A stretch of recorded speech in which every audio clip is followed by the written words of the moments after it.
Jump off that exhausting hamster wheel and into balanced living with Dr. Marissa. Promise you joy in the mystery. Dr. Marissa, also known as the Asian Oprah. Her mission, to be a beneficial presence on the planet. Her purpose, to be your personal advocate to live, laugh, love, learn. Her life motto, don't die wondering. Take back your life with Dr. Marissa Pei.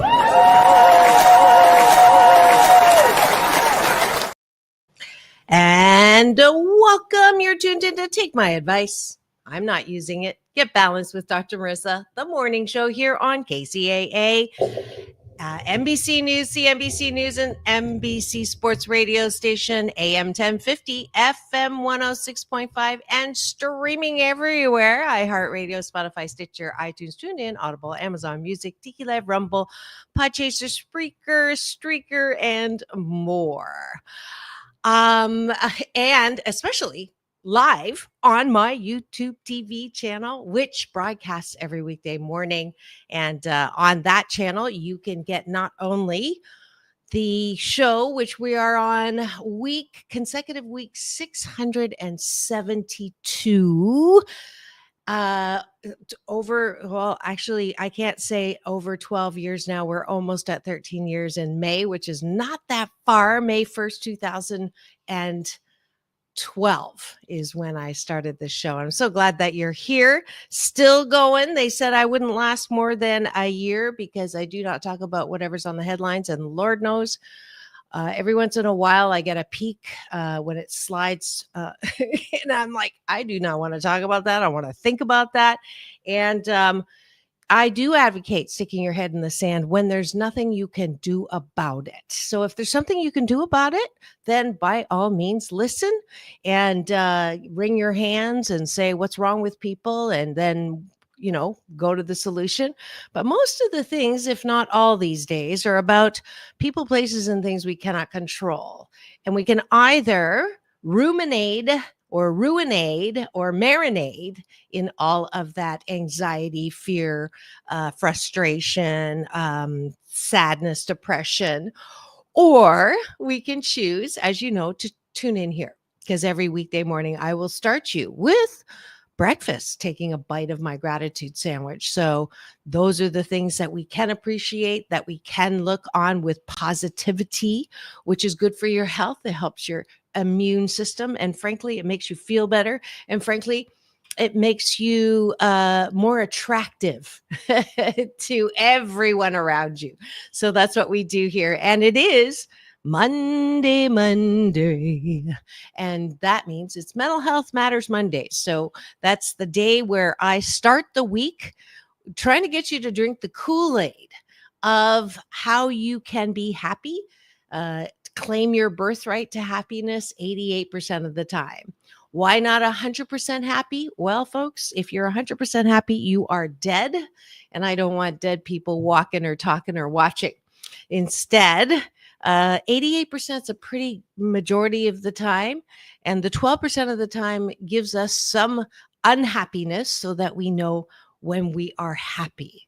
But on Mondays, we look at topics and things that take away from our happiness. And I thought that today, for the next 8 consecutive Mental Health Matters Mondays, I would give you free something that I offer on my website. It's a webinar series for the companion guide, me taking you through 8 ways to happiness from wherever you are. And so normally I think I charge like $300 and something for the download, but you'll get it free every week. And for those of you who are tuned in right now live, I see your eyeballs. Happy St. Patrick's Day. I know you thought I was Irish, but I'm actually Chinese, but I have my green on. And those of you who are listening on KCAA a week from now, happy post. And hopefully you did not have too much of an after effects from the imbibing that goes on. I'm naturally high, by the way. I haven't had a drink in over 16 years. And believe me, I am still quite happy No judgment. If it works for you, great. If it doesn't work for you, there's a lot of different programs you can enjoy and benefit from. But happy St. Patrick's Day. Happy day that recognizes another different group. And a little known fact, I think, about the Irish people that I learned from my filming of Caldwell, who I did my first feature film with. He told me that the Irish, when they first came over to America, they were also treated badly. They did a lot of manual labor. They can be underpaid. They were underpaid, overworked, and they are to be credited with a lot of the work put into connecting East and West of the United States. They did the majority of the work to build those railways. And so I want to honor the Irish Americans, the Irish culture, the Irish nation, even though we are the United, hopefully, States and the United country, the only country that began welcoming everyone from everywhere with our beautiful Statue of Liberty to come here to discover the ability to not be shackled by caste, shackled by birth, what family you were born into, what caste system you were born into. And I love that about my country. And I will continue to hold that is still and is our lasting vision, no matter who's in the president's office, no matter what's going on. I am going to affirm the vision that was built by our founding fathers, and that will continue to be if we don't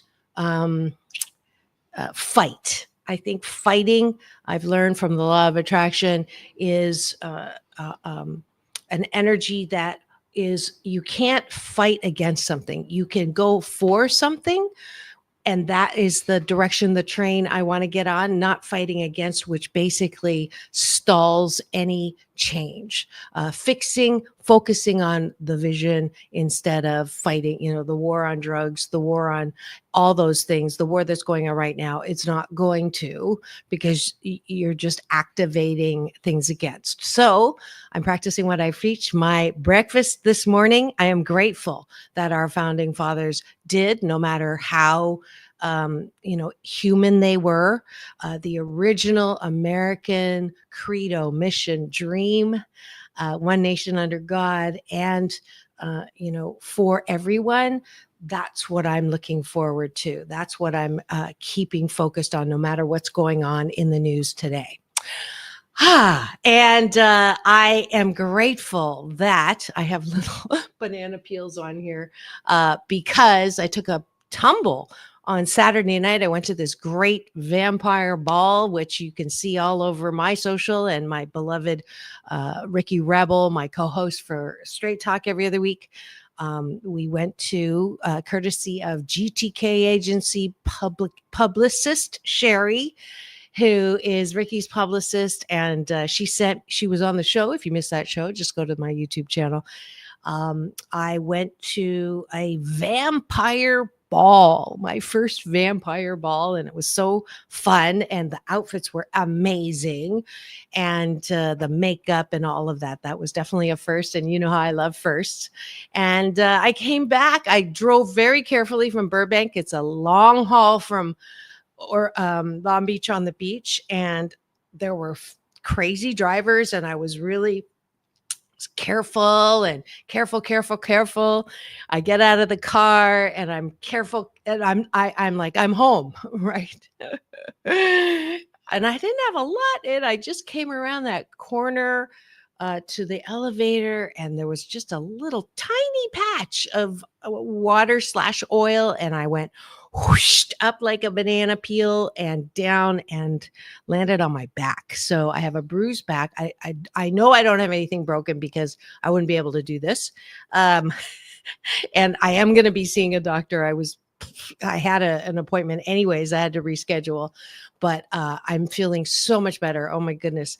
That night and the next day were, but I can actually talk without wincing as long as I don't move. But I'm grateful that it wasn't worse than what it was. And I know that the pain will just take some time to heal. So that's that. I am grateful for, I haven't done this in a while, my morning coffee. I don't know about you, but here's the difference. So I'm an advocate for having really good, I'm a foodie, everybody knows that. And the practice or the exercise, which is something that I believe we've lost our ability to appreciate really good food because we talk too much, or we talk too much, or we're talking to each other too much, or we're reading, or we're uh where is it? Did I leave it in the kitchen? We're doing this with our phones, MS scrolling while we're eating, and we're missing out on all the deliciousness of life. So here we go. If you have your coffee, I see you out there, raise your cup.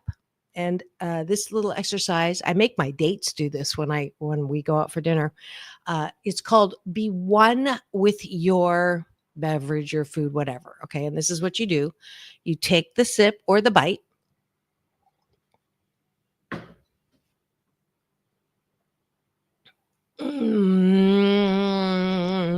And you just taste, you close your eyes and you taste the taste, the texture. My creamer, my Pete's coffee, and Coffee Mate vanilla cinnamon cream. It is divine. And I so thoroughly enjoy that first taste in the morning. So there you go. You learned something new. I will challenge you. The Happy 88 challenge today is be one with your drink or food. Just try it. Even though celebrating St. Patty's Day, your first gulp of beer, instead of like, well, you can chug it, but taste it. See if you can taste the hops and the malt and all of that stuff so you can really enjoy. Cheers. May all the gold be with you for the rest of your life or more. I don't know. Irish Blessing.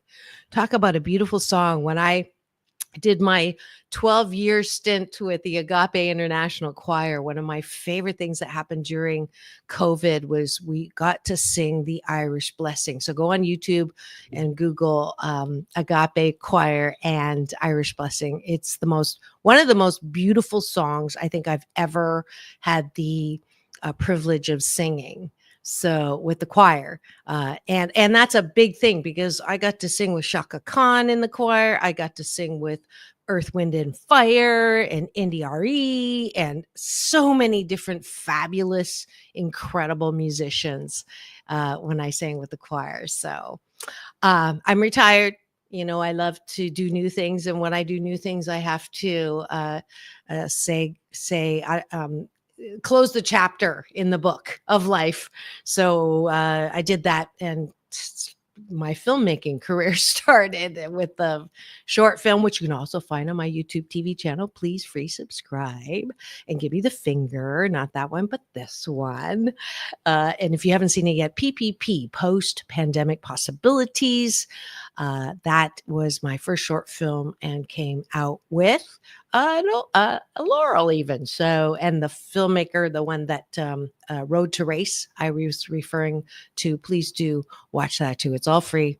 And that's me. I like to give it away because if you build it, they will come. And that is my Kevin Costner reference. And speaking of which, I'm grateful that Kevin Costner actually called me backstage on my birthday when he was performing down in what was the name of the venue? But it was in Solano Beach. I love taking the train down the coast. That's my 8th gratitude. But yeah, so that's kind of cool. All right, that's the top of the bun. The bottom of the bun is, what do you like about yourself. So, all of the gratitude we just did outside of ourselves, I now want you to point it inside. And this is actually an exercise on weightlifting, being easy to compliment yourself. And if you're a woman and if you're a colorful woman, a woman of color, that may not come easy because the nail that stands up is hammered down in Chinese. Japanese, we're told you're not, please be. In the Japanese culture, it's even worse because in the old days, you had to walk like 3 steps behind. I saw that when my father had some doctoral students and they came to the house for dinner, and I'll never forget that. I was young at the time, so I wasn't as outraged as probably I would be now, but it's part of their culture, and I can't criticize really, but I just know that that's not the kind of relationship that I want. And actually, that cost me a date. Since it's Monday and I get to tell you everything and live my life out loud. I mentioned this on, I think it was Friday on Straight Talk with James. Leo, welcome. I love when y'all eyeballs come in and chat with me. So encouraging you to do. Leo is the first one in. So you're the captain of the Cashew Gallery. And yes, Costner was quite the guy. I have some pictures of him up on my celebrity gallery, which is on my website, which I usually have up here. But today I have a little special treat of my 8 Ways to Happiness webinar, which we will get to if I can finish the breakfast.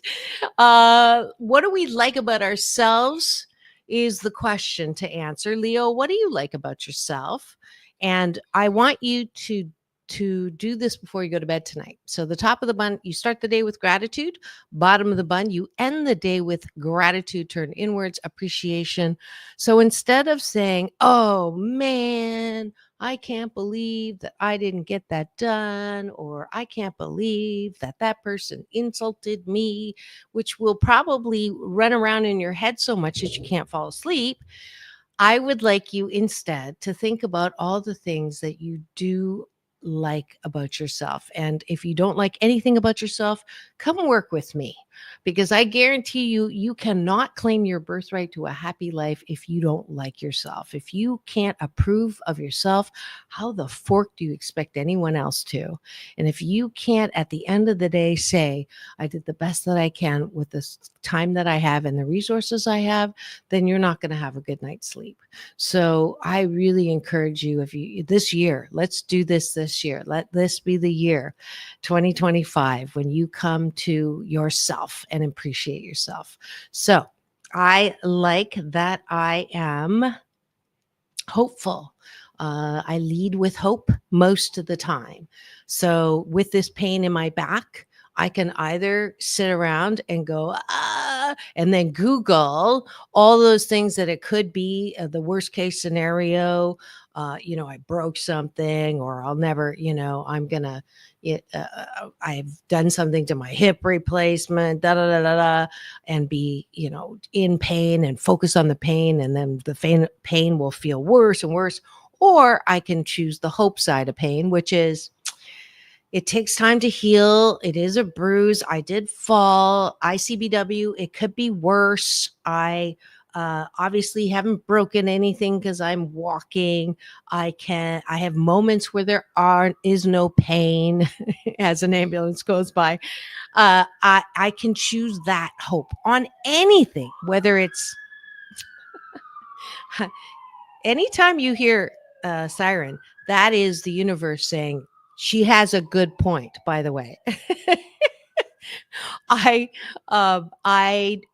have this hope approach to even what's going on in the news, even what's going on when bad things seem to happen, because bad things will happen in life because they are the instrument through which, no, not that we're punished.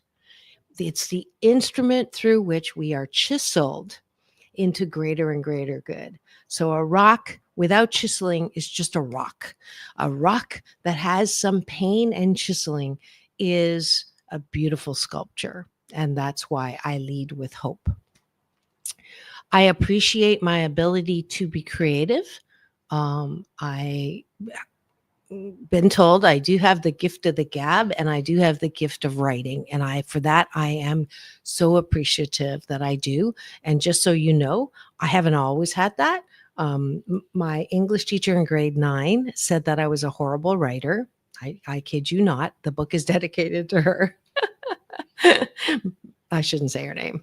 And then my dissertation chair also gave me similar feedback when I wrote my dissertation. And all that did was give me the motivation, it was chiseling, to hone the craft of writing. So I believe that everyone has the ability to do multiple things. That's why I'm so happy to have the new description of multivariate. Multi-hyphenate math. I'm a multi-hyphenate because I believe that everyone can do more than one great thing. So jack of all trades, master of none is my least favorite idiom. It's an idiot idiom. And I fight against that, even though I shouldn't. And I'm now leaving that behind and moving towards multi-hyphenate. So that's it for breakfast with me this morning. I'm glad that you could join me. I hope that you continue this good life practice, this hashtag/blisscipline for the next 28 consecutive days. So you have that as your habit. And I promise that you will sandwich your day in the most positive way. Thanks for joining me for breakfast.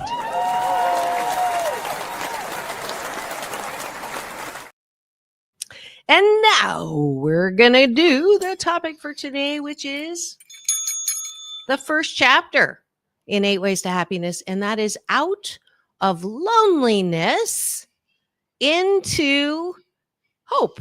Now, you know why I was talking about hope. Actually, honestly, I did that without thinking of the connection, but I'm glad I did. So I'll be back I'm backstage. I'm here.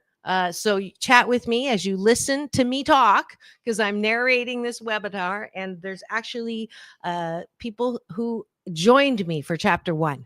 So enjoy.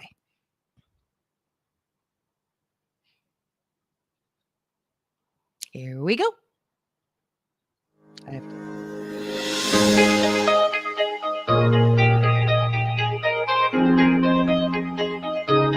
Welcome. I am Dr. Marissa, and this is the first in an 8-part webinar series called 8 Ways to Happiness from Wherever You Are.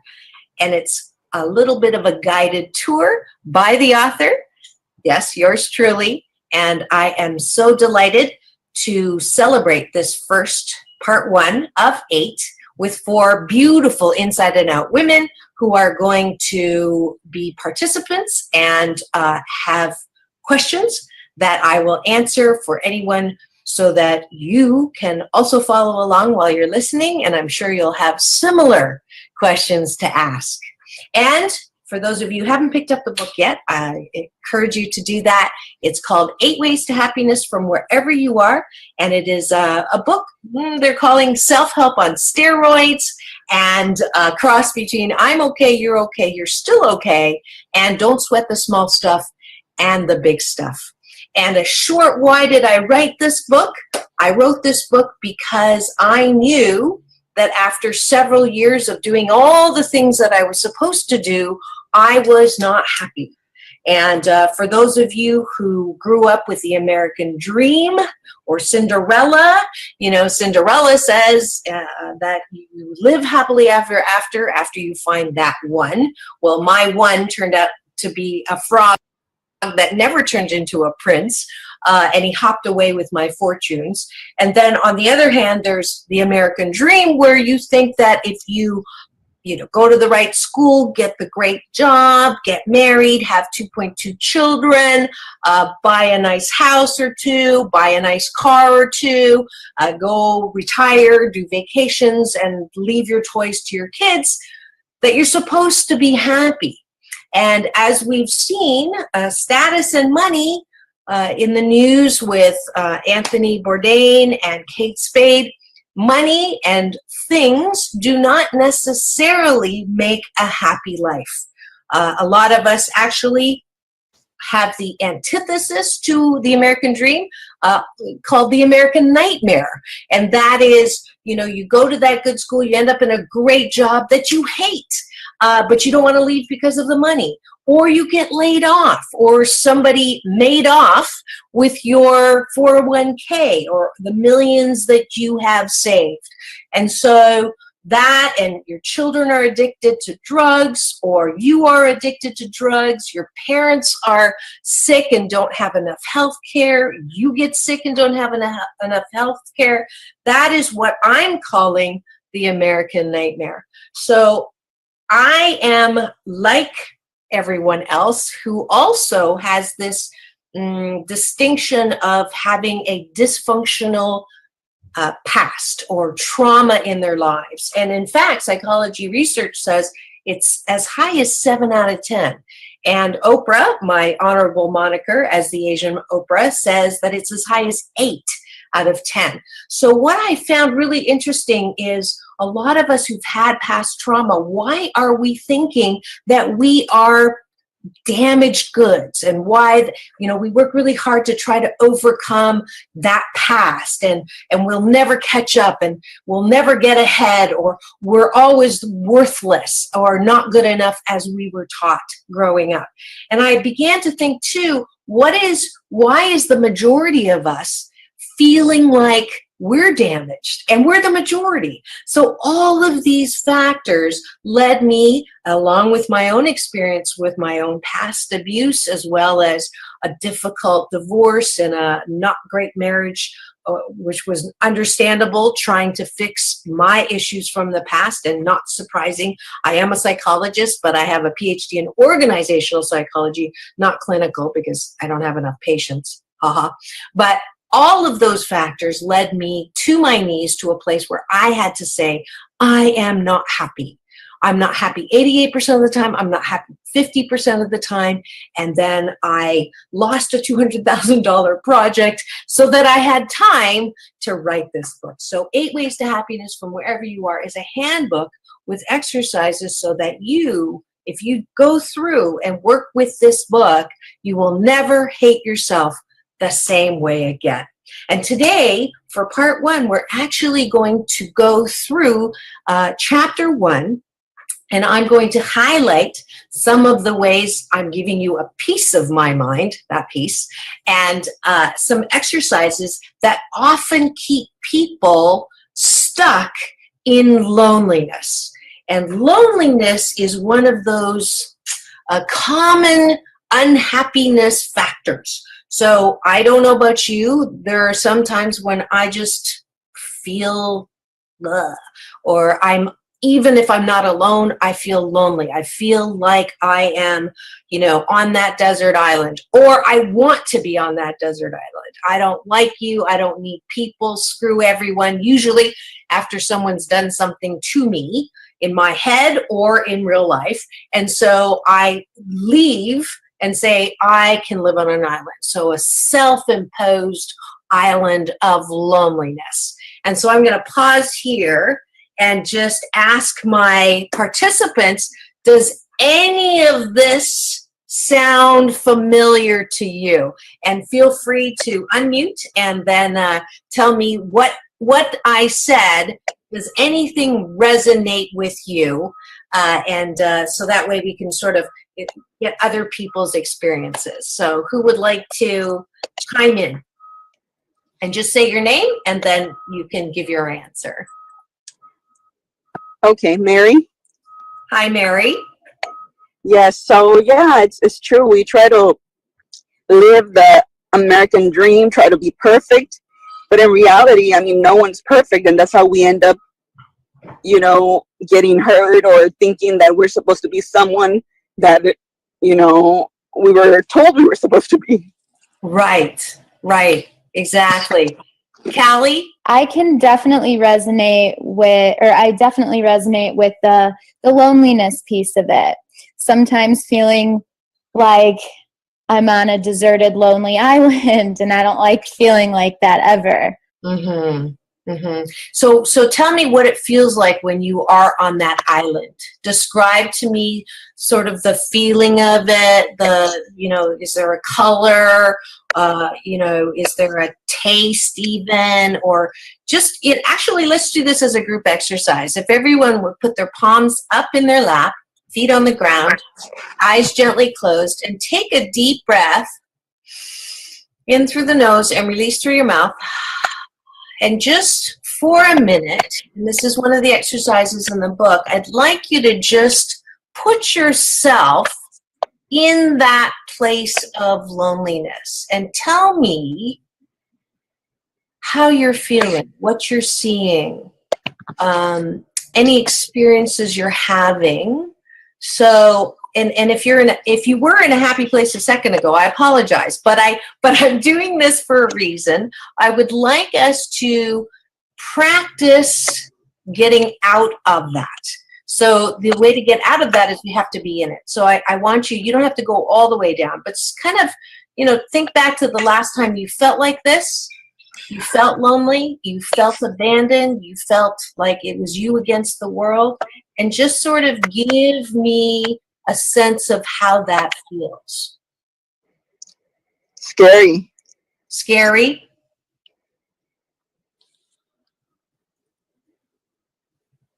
This is Michelle. It's in kind of my solar plexus, and it's hollow. I mean, it's hollow. And it also, both ways, like reaching out feels impossible and reaching into myself feels impossible. So it's just this hollow chasm that I feel like, I love that you started your book out with loneliness, and I feel like it really is one of the hardest emotions to sit and emote with yourself because it's so empty and huge. Yes. I use the analogy, and thank you for the compliment, Michelle. I don't know one person who does not have this gaping black dark hole in front of them that they are afraid to go in, because if they go in there, they feel like there's no bottom and they're going to fall and break into a million pieces like Humpty Dumpty, and no one will ever put themselves together again. And loneliness is that hole. I call it the pit of loneliness. And when we go in there, the people who are high achievers or perfectionists, they keep that at bay. We don't want to fall in, because if we fall in, we'll kill ourselves. We will never come out of that hole. And so the first tool is what I'm doing with you is exploring safely what it is in that hole. And if you just believe and choose to believe right now that I gotcha, when you go in there and you feel that emptiness and you feel the chasm, Mary Ray and Callie and Michelle, who, it's okay. The fact that you can feel it makes it palpable and makes it, you can rise above that. We can go into that hole and there's a bottom. You're not going to break in a million pieces. You may bounce a little, but you will come out. And nothing horrific is going to happen when you face that fear, when you face that darkness, when you face that sadness.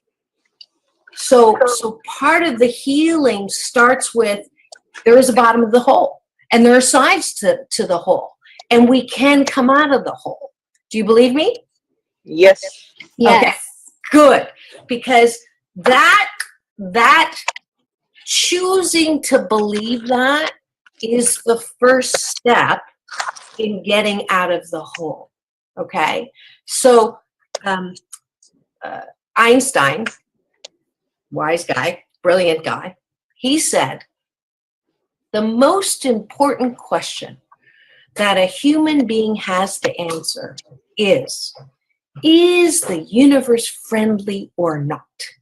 If you say the universe is not friendly, then there is nothing to catch you. There is nothing to make sure you don't break. There is nothing, there's no faith, there's no belief system, there's no BS, good BS, to say, you know what, it's gonna be okay. So I am encouraging everyone who's listening right now to make the choice that everything's gonna be okay. There's your mantra, your tool. Whenever you're feeling that, and your sad one inside is the one who keeps you in the pit, to say to the sad one, it's going to be okay. So let me bring you to another piece of my heart piece. So this concept, and if you wouldn't mind muting again, I'm going to talk for a little bit on what it is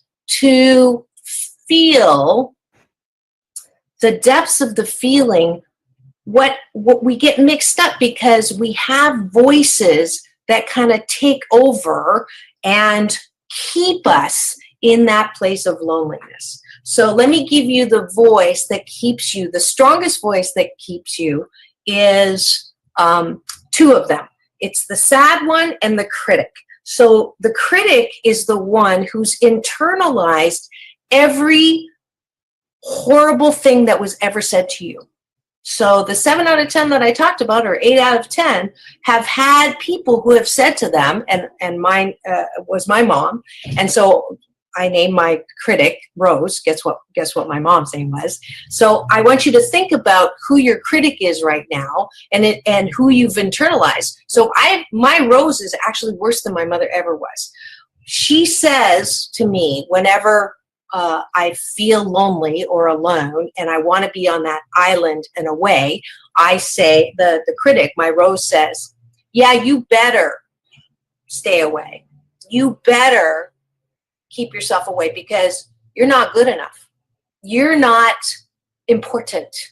Nobody's even going to miss you if you go away.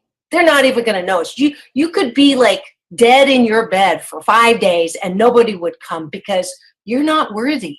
You're not good enough. Nobody wants you. You have nothing important to give. You have nothing important to share. And that critic can really do a number to the point where you don't want to get out of bed.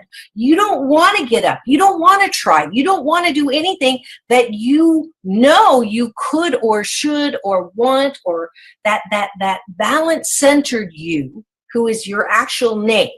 So Mary, Ray, Michelle, Callie, and Rochelle, Michelle, Rochelle, and Callie, and Mary Ray, you have a balance-centered you that is your name that has to be able to say to that voice that is keeping you isolated by telling you you're not good enough, to say, hey there.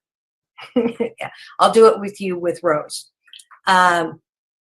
Actually, let's do this even more powerfully. Unmute and tell me the name of your critic. This is one of the most powerful tools for us to begin getting out of that pit of loneliness.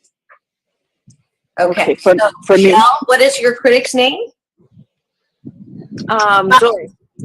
I'm sorry? Joy. Joy. Callie? Can it be a guy's name? Absolutely. Jonathan. Jonathan. Michelle? Shameless. Shameless? Yeah. Seamus? Shameless. Shameless, okay. Mary Ray? Gloria. Gloria. All right. So I want you to take a deep breath. And then put your arm around your critic. Okay. Got your arm around the critic? Yep. All right. Now repeat after me. Hi, darling. Hey, darling. Hi, darling. You are really, really loud. You are really, really loud. You've been yelling at me for decades. You've been You've yelling at been me for yelling at me decades. for decades. And I know that you're well-meaning. I know that you're you're well-meaning. well-meaning. But sometimes you're more mean than well. Sometimes you're more mean than well. And I know that the things that you say to me, you think are to motivate me. And I know that you think the things that you're motivating me. are motivating me. But they're not. But they're They're not. not. They're just keeping me down. They're just keeping me down. But I know that when I was little, But I know that when I was little, You know, you kept me safe. you kept me safe. And I thank you for that. And I thank you for that. But right now, I got this. So right now, I got this. This. I don't need to be yelled at anymore. I don't need to be yelled at anymore. I know what I'm doing. I know what I'm doing. I don't need you to drive our life car anymore. And I don't need you to drive a life car Because you're driving us off a cliff. You're driving us off a cliff. So have a seat in the passenger side. So have a seat in the passenger side. You got to be tired. You gotta be tired. Take a vacation. Take a vacation. I got this. I got this. Thank you. Thank you. I love you. I love you. Now take a vacation. Now take a vacation. All right. So now we have the critic in the passenger seat. So next time you feel like you are going into that emptiness inside and out, Michelle, that you talked about, the person that is keeping you, pressing you there is, one of them is your critic. Okay? So now you have some dialogue to respond to the critic with. Now, the critic is smart.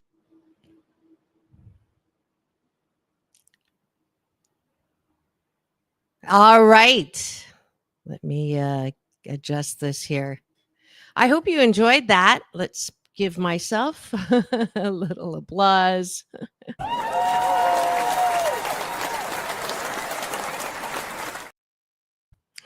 That was a very, very, very powerful exercise that I do when I do happiness coaching, that everyone talks about that voice or being dominated or controlled by the critic, the monkey in your head, or I can't say the word, but the female dog in your head. FCC, thank you very much. That just drives you crazy and will keep you from sleep. It'll keep you from doing things that are good for you. That constant analyzing. Every single one of my clients has an overactive imagination, an overactive brain. They can't meditate because they can't sit still, because they're always thinking. A lot of people use substances just to calm that chatter, that critical chatter, that crazy in your head. 60,000 thoughts a day, they say. 70% are negative. So this exercise, as funny and as cute as it is very, very, very powerful. And I wanted to highlight that on Mental Health Matters Mondays, because we need to take responsibility for that voice. We need to own that voice. That voice is a part of us, but it's not all of us. It is the critic. It is the one that, no matter what you do, it's never enough. It'll say you should do this, and when you do it, it'll say you shouldn't have done that. I think my best example is when I tried to quit smoking. I had this voice that would say, you can't smoke anymore. It's bad for your health. It's a bad example. It's smelly. It's dirty. It's, it makes you people don't want to talk to you. You're too smart to smoke. You're too whatever it is. And what are you doing to your lungs, and what are you doing to your health?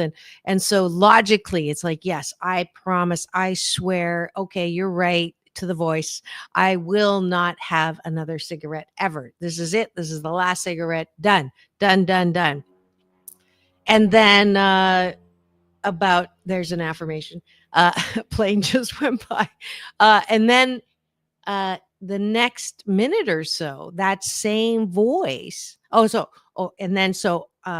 Then this another voice would come in and say, "Oh, well, come on. Who's the boss of you? You're not like a chain smoker or anything. You only have like less than a pack a day, and it helps you relax, and just sort of center yourself. And you can have that cigarette. It's just one cigarette. It's not that big of a deal. And who's the boss of you? Who's to tell you that you can't smoke?" And that voice, da, da, da, da. So then I go, okay, I'll just have one, right? I'll just have one cigarette. So I'll have that cigarette, and that same voice that just told me that it was okay to have one would then turn around and beat the living crap out of me again and say, "See, you have no willpower. You don't follow your own word. You can't keep your own promises to yourself, and you're weak, and you have no self-control, and everything that anybody ever told you about you being not all that and not good enough, and wait till people see that you can't even do this, and how can you teach people when you can't do something you say you can do, blah, blah, blah, blah, blah." And that voice. Any identifiers here? I know I'm not alone. And this is why the self-mastery is the soap opera. What word am I looking for?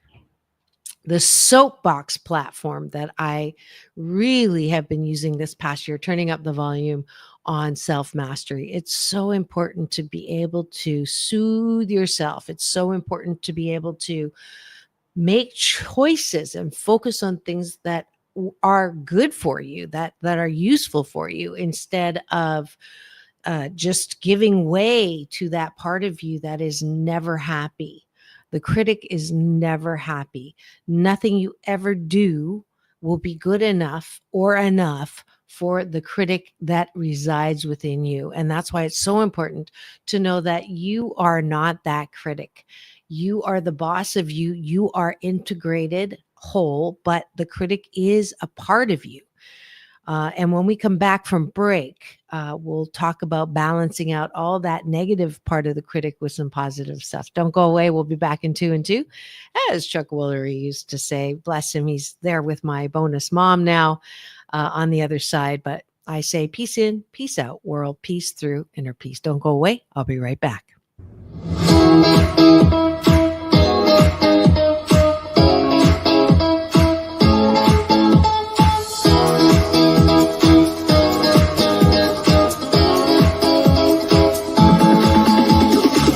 Take back your life with Dr. Marissa Pei. Well, she has been dubbed the Asian Oprah, and she just wants all of us to be happy.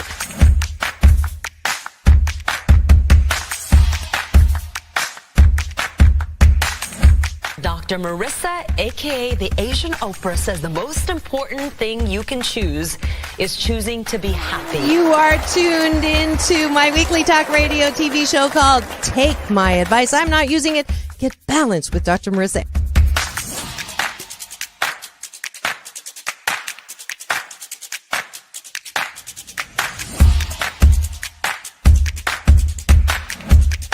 That's the idea for Dr. Marissa Pei's new book called 8 Ways to Be Happy. Many of us say, I am my own worst critic. Nobody's harder on me than I am.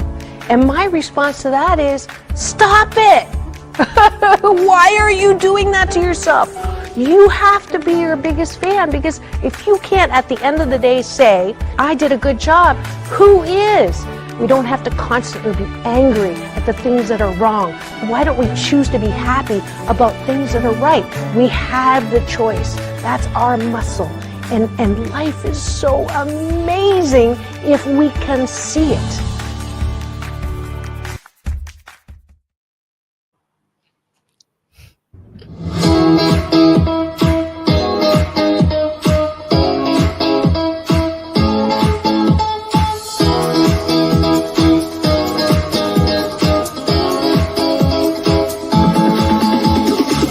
Take back your life with Dr. Marissa Pei.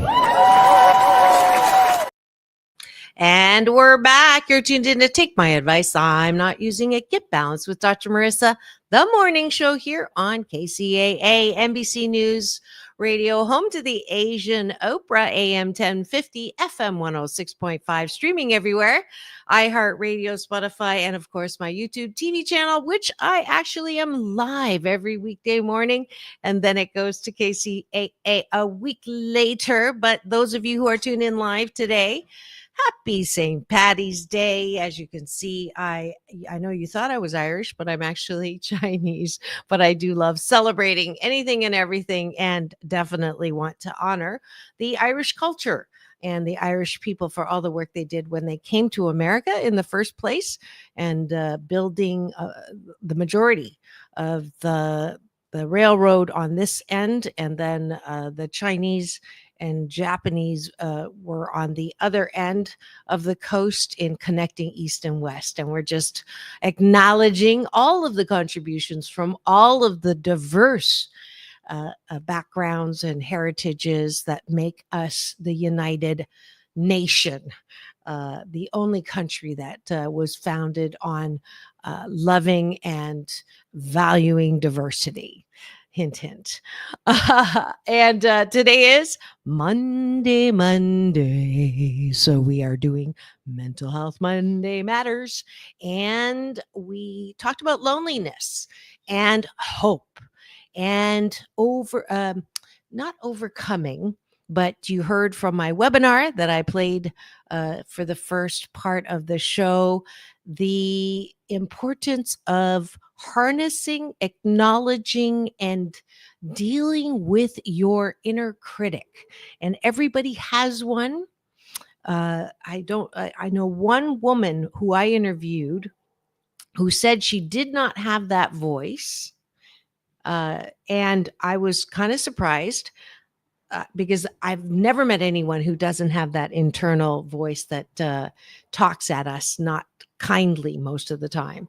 But I believe that she's done the work. Marianne Williamson is her name, and she's done the work. She's extremely spiritual. She has a large following of people who practice her teaching to really be the best that you can be. There's the quote that people use with her is the only fear we have is that we don't live up. Let me not butcher that. See if I can find it. I don't want to misquote her, but it's a brilliant quote that a lot of people use. Our deepest fear. There it is. Marianne Williamson. And she says, our deepest fear is not that we're inadequate. Our deepest fear is that we are powerful beyond measure. It is our light, not our darkness, that most frightens us. We ask ourselves, who am I to be brilliant, gorgeous, talented, fabulous? Actually, who are you not to be? You are a child of God. Your playing small does not serve the world. There's nothing enlightened about shrinking so that other people won't feel insecure around you. We are all meant to shine as children do. We were born to make manifest the glory of God that is within us. It is not just in some of us, it is in everyone. And as we let our own light shine, we unconsciously give other people permission to do the same. As we are liberated from our own fear, our presence automatically liberates them. And that's Marianne Williamson. And what a brilliant treatise that is.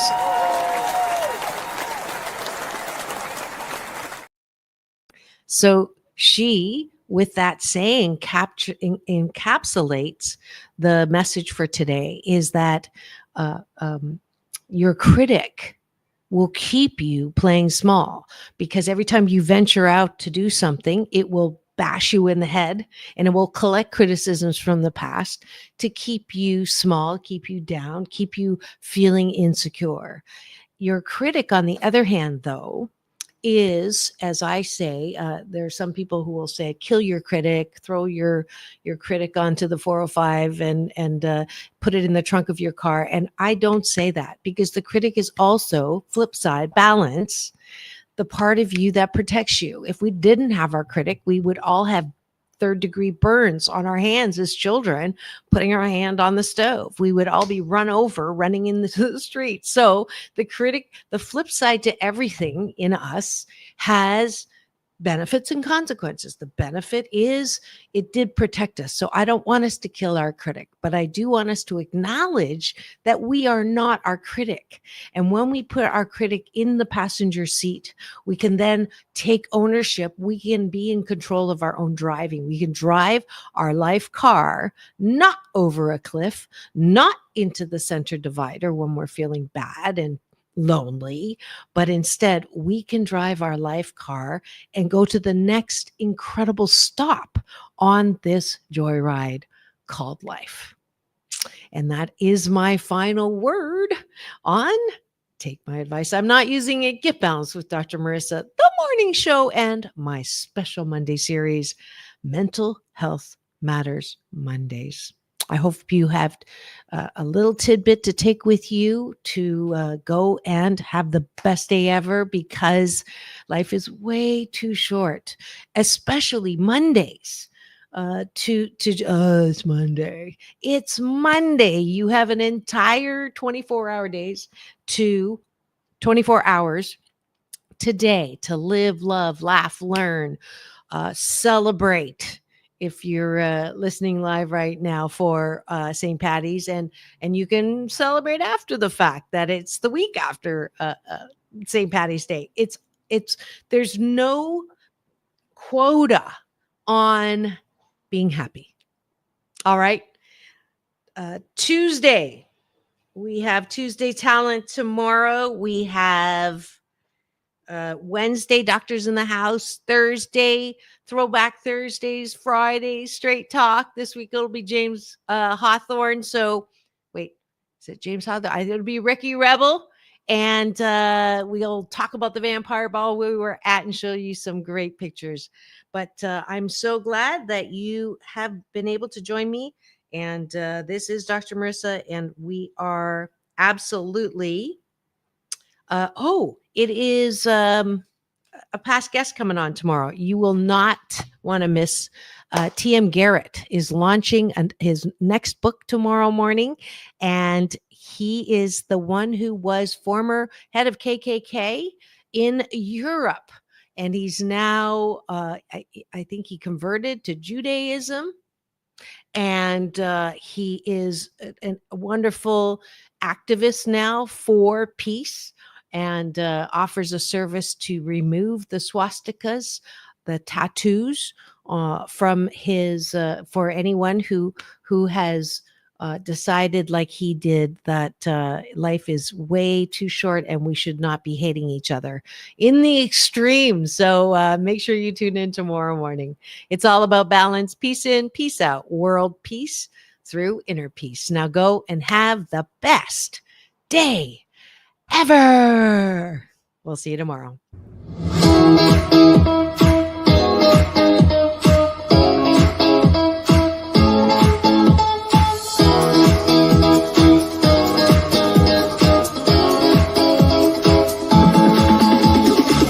Take back your life.